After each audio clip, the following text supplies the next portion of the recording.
I received an unexpected email while I was at work. In it, I was instructed to ensure the repayment of my loan. Distraught, I reached out to my husband, Thomas. Thomas calmly began to explain. "Oh, sorry about that. I've fallen for someone else and decided to start a new life with her." Furthermore, he revealed his plan to take the luxury car recently purchased in my name with a loan.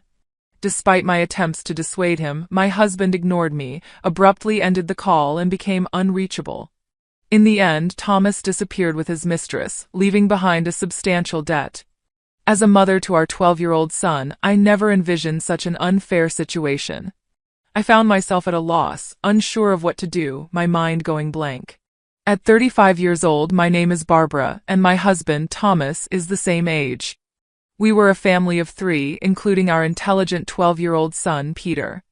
Peter had displayed remarkable intelligence from a young age, reading papers on the computer and seeking my opinion on complex topics. In contrast, Thomas was unstable, never holding down a steady job. Despite my full-time job and concerns about our future, Thomas had recently maintained a stable income for 3 years. Lately, Thomas spoke of making memories as a family, leading us to decide on buying a $35,000 camper van. However, due to Thomas's inability to pass the finance company's loan review, I ended up taking the loan for the car. On the eagerly awaited delivery day of the camper van, I received an abrupt email from Thomas stating he would graciously take the delivered van since the loan was in my name and I would handle the repayments. Confused, I called my husband immediately, only to hear him confess, "Well, I've fallen in love with another woman and decided to date her. I intended it to be just a fling, but it turned serious, so I'm thinking of starting over my life with her. Bye." He mentioned the divorce papers we had discussed during a previous fight, declared he would file them, and unilaterally ended the call. This exchange marked the first time I realized I had been betrayed by Thomas, a shocking blow. Subsequent attempts to contact him yielded no response. When I returned home from work and checked the drawer where the divorce papers should have been, they were already gone, leaving me burdened with a significant debt from a $35,000 car loan. Despite my repeated attempts to reach out to my husband through emails and calls, I never received a reply. Peter, noticing my unusual behavior, came to check on me with concern after dinner. "Mom, what's wrong? You haven't been eating much lately. Are you okay?" Yeah, maybe I'm just tired," I replied. When people lie, they look up to the right. Lying is bad. I've noticed Dad hasn't been home for 3 days. Did something happen between you two? Startled by Peter's sharp words, I took a deep breath to calm myself. Feeling that I could no longer hide the truth, I decided to tell Peter everything. "I see. It's just like Dad to do something like that. Aren't you sad?"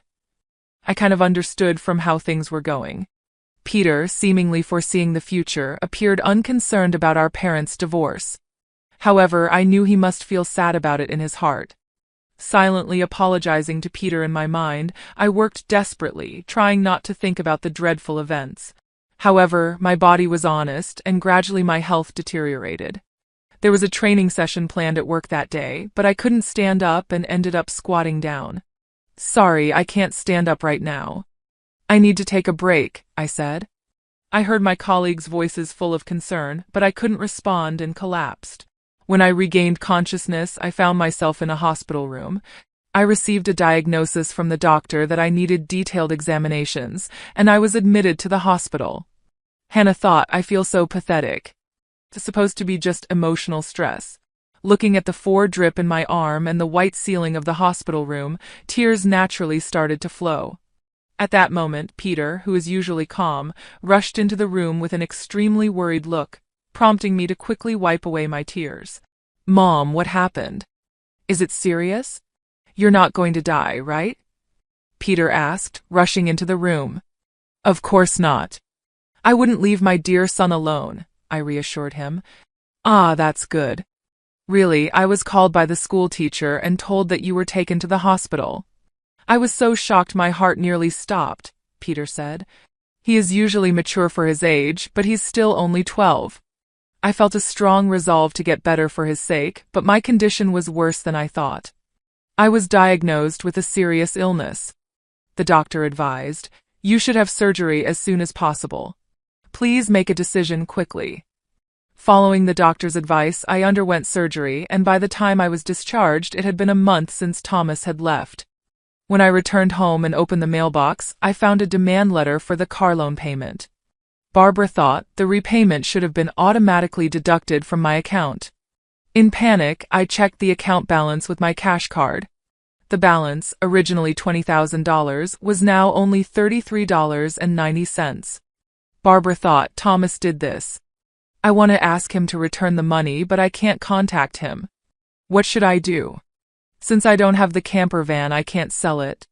After Thomas left, everything seemed to be going in a bad direction, and my mood sank deeper. Seeing me saddened by my series of misfortunes, Peter put his hand on my forehead. You look pale. Are you feeling sick again? You don't seem to have a fever, though, he said. I'm fine physically, but you see, your father not only took the car but also all the money we had saved. I can't work due to my physical condition, and now we have no money. I'm at a loss, I explained. I see. Then I'll deliver newspapers, and I'll search the internet to see if there's any work I can do, Peter offered. Encouraged by my 12-year-old son, I told myself that it wasn't the time to be down. Sorry for worrying you. I can't afford to be weak. I'll change my mindset and try to do whatever I can, I said, smiling at him. Peter also smiled back and then said something unexpected.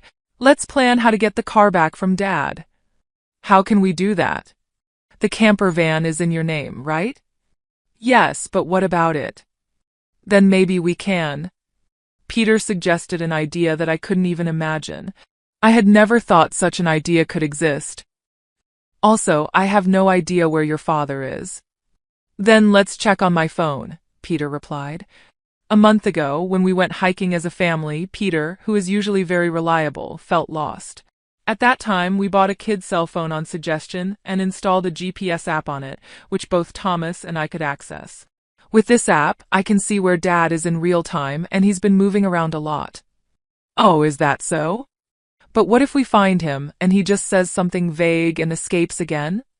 As I pondered this, Peter smiled and made an intriguing suggestion. Don't worry. I've already taken precautions. What did you just say? To my astonishment, Peter had acted independently while I was in the hospital, achieving something unbelievable. I can't believe such a smart child came from me, I thought, simply amazed. He had even caught wind of Thomas's mistress. All right, let's teach Dad, who betrayed us, a lesson. Okay, let's start the plan right away. Together, my son and I prepared for that moment. Barbara thought. With Peter by my side, I'm invincible. Bring it on, anywhere, anytime. 3 days later, my phone rang. Ah, it's me. Please, I need your help. Oh, who might this be? Don't play dumb. It's your husband, obviously. I'm being questioned by the police about you. At this rate, they might ask me to come to the police station voluntarily. Help me out. Oh, is that so? Just wait a moment then. I immediately went with my son to where Thomas was. To my surprise, it was a forest park near our house where camping was possible. Thomas was being questioned by the police in front of his car, looking bewildered. Feeling pathetic, I sighed and told the police we needed to have a talk as a couple and asked them to leave for a while. At that time, Thomas seemed uncomfortable being watched by the people around us and urged Peter and me to get into the car. Inside the car, Thomas's mistress was sitting cross-legged, glaring at us, but that was no longer important. Sorry about that. Thanks for coming. But why did the police suddenly show up at my place? I don't get it. That's because I filed a report about the missing camper van. What? Why would you do that? It's obvious, isn't it? My car was stolen. Thomas, foolishly thinking that actions between spouses can't be criminal, was saying nonsensical things. But the world isn't that naive, you know. You filed for divorce, remember? Forgot? So we are strangers now, and driving a stranger's car without permission is a crime. Peter figured all this out.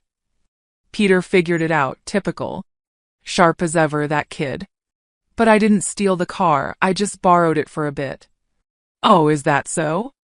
Well, I'd like to use my car now, so could you return it? That would be really helpful. As I reached out my hand asking Thomas to return the keys, he reluctantly handed them over. After confirming it was returned, Peter quietly started talking. Hey, why did you abandon your family and choose to play around with this woman? Caught off guard by his son's unexpected question, Thomas was flustered and awkwardly scratched his head. Seeing this, Thomas's mistress chuckled smugly and started talking. It's because I'm more attractive than your mother. Look at me, you can see it, right? He fell head over heels for me and decided to leave his family. Quiet. I didn't ask you, old lady. Dad, you answer. Martha was silenced by Peter's stern tone, but Thomas remained quiet. If you can't explain, that's fine. I'll just have the police come back and arrest you. Wait, hold on. Okay, I'll talk. Martha, it turns out, joined Thomas's company 3 months ago. They were attracted to each other and became involved at the welcome party for new employees. Later, it was discovered that Martha was pregnant, and Thomas decided to start a new life with her, leaving us behind. How do you know all this? Why did you take the camper van? I quit my job and thought about selling the car for money, but it seems like you were using it quite a bit, weren't you? I thought it was a waste to sell it right away, so we decided to go on a trip. Wait, how do you know all this? Remember when Peter got lost? After that, as a precaution, we bought him a kid's cell phone and installed the GPS app. Did you forget we installed it on your phone too? So I knew where you were all this time. By the way, I later found out from Peter that he had pretended to get lost during our family hike because he wanted a cell phone. I was amazed at Peter's ability to think and act so strategically. I suspected something was off with Dad, so I came up with this plan to monitor his actions. You really are a terrifying child. I will never become an adult like you, Dad, who betrays important people without a second thought. Thomas, faced with the hard truth Peter told, was a pitiful adult unable to offer any rebuttal. In contrast, seeing Peter, only 12 but able to think and speak his mind firmly, gave me a sense of strength. As a mother, I felt I couldn't lose, especially in settling things properly. Also, return the $20,000 you withdrew from my account right now. That was our joint property as a couple. I don't have to return it. No, it's not. The money was what I saved little by little since I was single. After all, you always quit your jobs midway, so we hardly ever saved money together, did we? I was appalled to hear that the $20,000 had been squandered by Thomas and his mistress. It was the moment I felt relieved about divorcing him. So that's how it is, Thomas, I said. But if you stole and used the car and my money, that's going to be a serious crime. What? I just sent the police away, so it's not their business anymore, right? Thomas retorted. I only said we would talk. I have no intention of withdrawing the complaint. I must add the theft of my money to the report. Mom, should I call the police now? I can do it with just one button on my phone, Peter offered. Martha, Thomas's mistress, had been watching our conversation but quickly tried to get out of the camper van. At that moment, she let out a scream that echoed around. The reason was that outside the car door, Martha's parents were standing there, faces red with anger, about to explode in fury. Startled, she stepped back as her parents yelled at her. I'm sorry. Don't be so angry. But why are you here, Mom and Dad? Martha cried. I called your parents beforehand, I said. What? Why? Martha asked in shock. The truth was, during my hospital stay, Peter had visited Thomas's office and tearfully told them. My dad left the house with a woman we don't know, and my mom collapsed. Seeing Peter's sorrowful and frail state, the people at Thomas's office suspected Martha, who had left the company with Thomas, and gave Peter her parents' address. Thomas and Martha had been overly friendly at the office, and there were photos showing them together at the welcome party for new employees, looking like a couple. After learning from the office people that Martha commuted from her parents' house, I went there with her photo, and her parents came out when I visited. Then I told them everything that had happened. So today, I contacted Martha's parents and asked them to wait nearby for a while. How could you do this to me? You're the worst. Martha yelled. I don't want to hear that from you. That's my line. By the way, your stomach seems quite big. When is the baby due? I asked. In 3 months, Martha replied. Wait a minute, that doesn't add up with when you met my husband. You two met only 3 months ago. What's going on?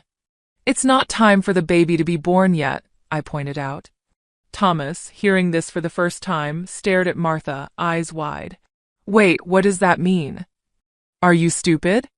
Don't you get it? It takes about 9 months from conception to birth, which means the child she's carrying isn't yours. You're so foolish, I said.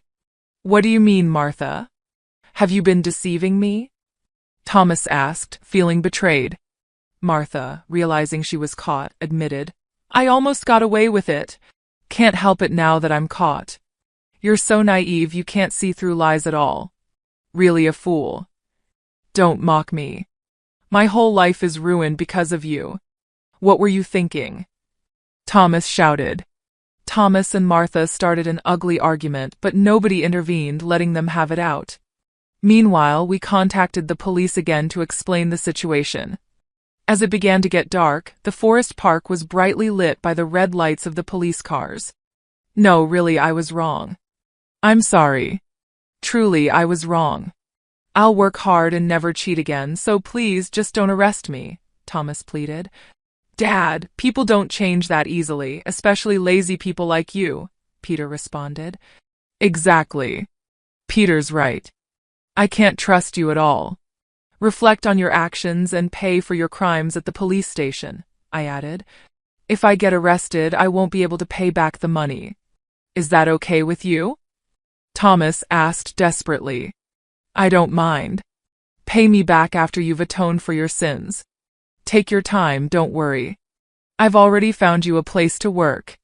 Let's see, there's Peter's child support plus the $20,000 you stole from me.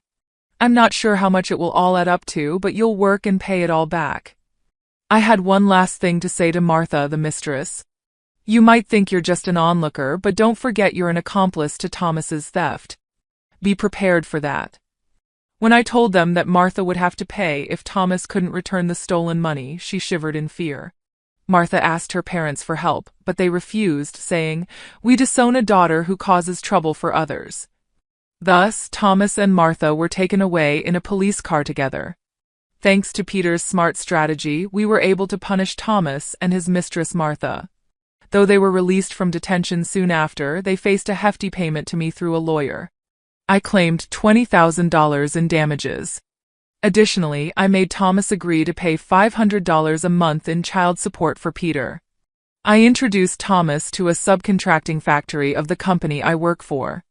The support and other charges I claimed from Thomas would be deducted from his salary and paid into my account. I also sold the camper van and was freed from the auto loan. Since then, my health has improved remarkably, and I am now energetic and committed to my job. Peter has been actively helping with household chores and errands. I want to keep moving forward strongly.